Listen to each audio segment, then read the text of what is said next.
Hello YouTube, I'm the Gaming Pegasus 27, and I would like to remind each and every one of you that Paul Heyman's client, Brock Lesnar, conquered the streak. Now with that out of the way, we are going back to Super Mario Land 2. This is Side Scroller Sunday, Episode 4. And we get into my least favorite zone of the game. Well, first, you gotta go through this bullshit bubble level. Fucking bubbles! Now, that joke out of the way. This completely... Now, the controls with this game aren't as tight as, say, a Super Mario Bros. 3. But they seem kind of floaty, they're kind of loose. And I'm not talking loose like fucking Kim Kardashian's vagina. Okay? Because that's pretty goddamn loose. Anyway.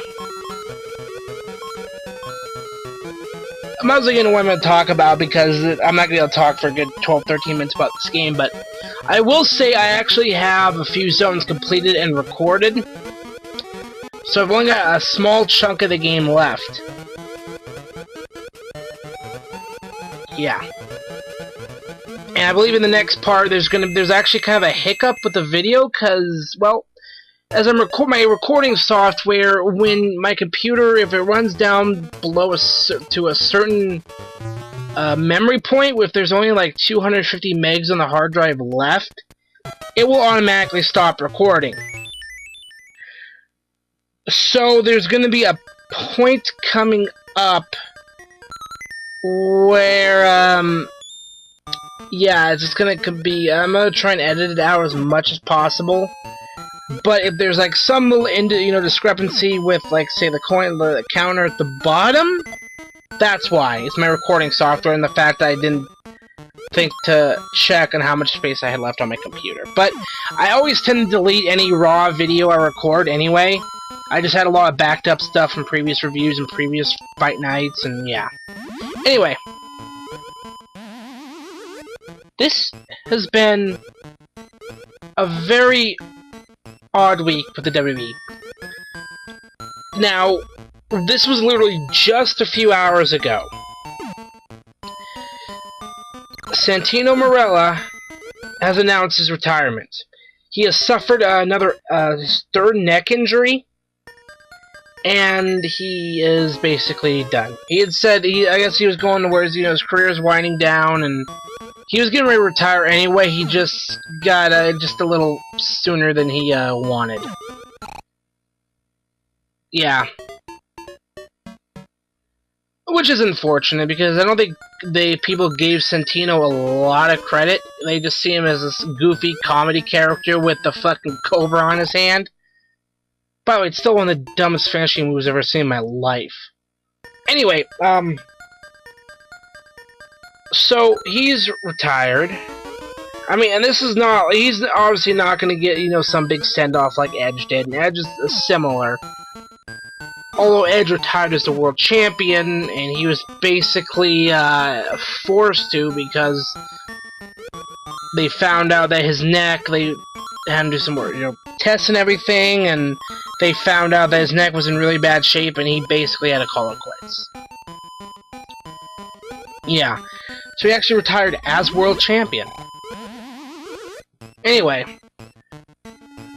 So there's really not much else to say about that. They might keep him around doing, some non-wrestling role, or, whatever, like WWE Network stuff, fine. Fine. But then the bigger story of the week, as you can put it this way. Oddly enough, these are related because they've been teaming these two together, is Emma. Raw was in Connecticut this past Monday, and she got busted over, I guess, stealing a $20 iPad case. She was saying that, I guess she was using like a self-checkout and she just forgot it was there or something,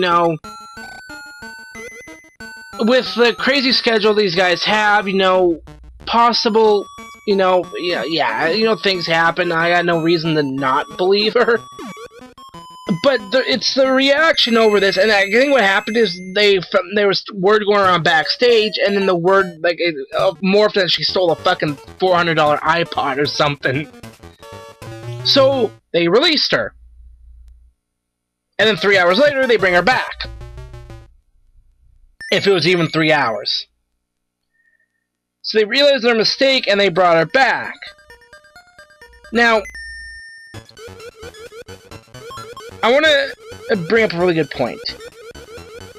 When it was all, they fired her and she was gone, you have kept guys around who have done some worse shit. And I'm not talking about Randy Orton shitting in somebody's bag. Cameron had gotten a DUI. What's the bigger problem here? Someone who lifted a fucking $20 iPad case from Walmart? Who I wouldn't have any qualms about stealing from anyway, considering how much they screw over their own fucking employees. But you leave someone who has a DUI, but you get rid of somebody who stole a fucking iPad case? Bravo. But they bring her back and they say, oh, she's gonna get punished and whatever. They haven't even used her in like 2 months. Anyway, that was really it. Like, there was really, I didn't even get a big chance to watch Raw. Well, I could obviously watch the abridged version on Hulu, but I didn't get around to it. But from what I understand, well, first we got John Cena on the WWE 2K15 cover. Okay. Oh, please. The Rock's had 3 fucking games named after him. Know your role, just bring it, and shut your mouth. Anyway. Come on. Actually, he's been on he was on the cover of a game. He got his own collector's edition. WWE 12, when the fans got a vote, and they overwhelmingly voted for the People's Edition and not the Fruity Pebbles Edition. But I digress. So obviously, Cena lands low. He comes out and he's go, oh, you're going to defend the title in a fatal 4-way match against Sheamus, Randy Orton, and his tag team partner for the night, Roman Reigns. Now, apparently, and from what the story where it's been going, is that Triple H had dictated that Roman Reigns was never going to get a title shot. But then, Vicky Guerrero, what happened, blah, blah, blah, he ends up in the Money in the Bank match, doesn't win, but then, all of a sudden, here we are, like, 2 weeks later, and he is granted this title shot. And I thought TNA couldn't follow their own fucking storylines. Ugh.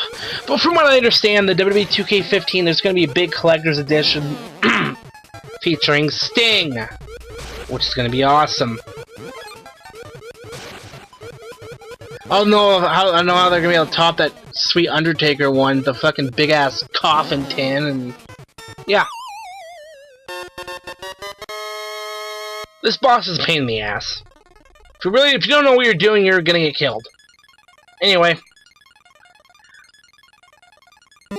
So you got people that have been photoshopping random covers. I've seen like ones with Bray Wyatt. I've seen a really funny one with the Shockmaster. And then on the No DQ Facebook group, which is full of trolls, someone photoshopped Dixie Carter. No. Just no. Fuck Dixie Carter. Oh god, they can't follow their own storylines. They have no logic.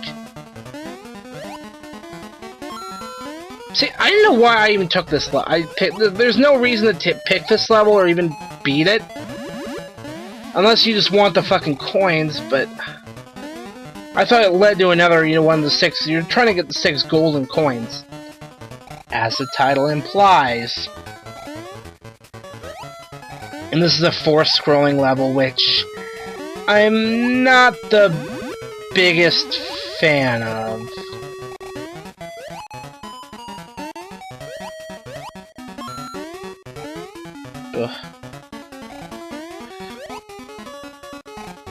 I've pretty much got nothing else. I've been playing a lot of Mario Kart 8, and playing a lot of... I've been watching Big Brother, I've been going through a new Super Luigi U. I actually just beat the Max Last Stand. Well, not really beat, I got beat 3 times, but went through Max Last Stand mode in the Wii Punch-Out, so I can fight Donkey Kong in Exhibition. I'm actually going through right now and trying to get all the star challenges. So I've still got some mileage in that game, because that game is fucking awesome. But I will highlight my wonderful update on Zelda 2. Now, I decided to play this on the Wii Virtual Console. I didn't pay the extra buck to get on the Wii U Virtual Console, for the sole reason that I'm trying to beat it as legit as possible. So if I'm abusing the hell out of the save states, I'm not really beating the game legit. The only thing I'm taking advantage of is now you can't continue from the Great Palace if you run out of lives. But if you turn the game off, like you would on the actual cartridge, guess what? You start back at the palace, you get shit out the ass of the sleeping princess, and you have to go through the Valley of Death again. Which is a grade A pain in my balls.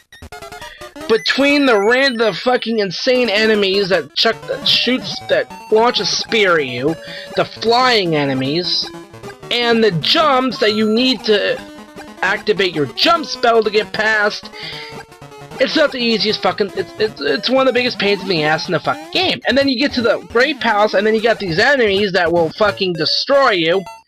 Especially these blue, are they called Focas? Or, I don't know what the fuck, I can't remember the name, but what they do is they're like an iron knuckle, which is hard, the blue ones are hard enough to deal with as it is, and then they can jump around. Yeah. So, this will actually do it for this video, so I'm going to cut it off. We go into Macro Zone next. Yeah, I mean, here we go with another level that... Basically, you shrink. You know, you get shrunk down to the size of a mosquito dick. Man, I've been quoting the Iron Sheik a lot lately.